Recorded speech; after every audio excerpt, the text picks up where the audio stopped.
মানে হইতেছে ওর সাথে আমি মানে আরে অনেকবার দেখা হয়েছে, পরে এগুলো আমার ফ্যামিলি জানছে, আমার হাজবেন্ড তারা জানছে, পরে এগুলা নিয়ে কথা কাটাকাটি হয়ে পরে আরেকবার হচ্ছে ও বলছে তা তোর যদি এত ঝামেলা তুই তোর ফ্রেন্ডের বাসায় থাক, পরে আমি জব টপ করলে পরে আমি তোর নিয়ে আসবো মনে।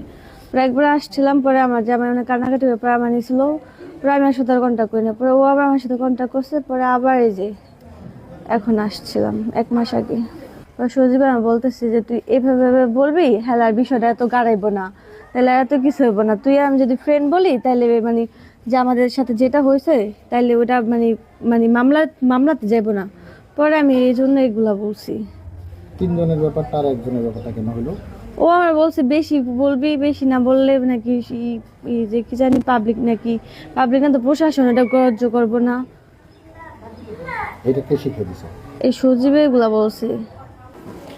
আসলে ভিকটিমের ভাষ্যমতে সে সিঙ্গেল একজন লোক তাকে মানে ভয়ভীতি দেখিয়ে তার সাথে ফিজিক্যাল ইন্টারকোর্স করেছে, সে ধরনের আমাদের কাছে ইনফরমেশন দিয়েছে। কিন্তু আমরা লোকালি এখানে মানে ফিজিক্যাল এক্সামিনেশন করে তার কোনো ইনজুরি মার্ক পাইনি, এবং প্যাথোলজিক্যাল এক্সামিনেশন যে আমরা ভ্যাজাইনাল সোয়াব এক্সামিনেশন করি সেখানেও কোনো আমরা স্পার্ম পাইনি।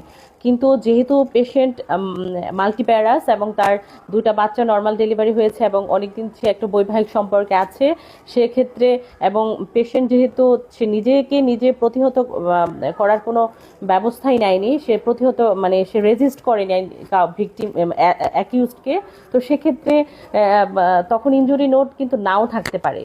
তো এই একটা ব্যাপারে আমরা এখনো এই একটা ব্যাপারের কারণে আমরা ফাইনালি করতে পারিনি যে আসলে সে রেপ হয়েছে কি হয়নি। সেজন্য আমরা ফার্দার ডিএনএ রিপোর্টের জন্য এবং সার্কামফারেন্সিয়াল যে এভিডেন্স এগুলোর উপরে পেন্ডিং আছে। আমরা ফাইনাল ডিএনএ রিপোর্টটা আসলে তখন আমরা ফাইনাল অপিনিয়নটা দিতে পারবো রেপ হয়েছিল কি হয়নি।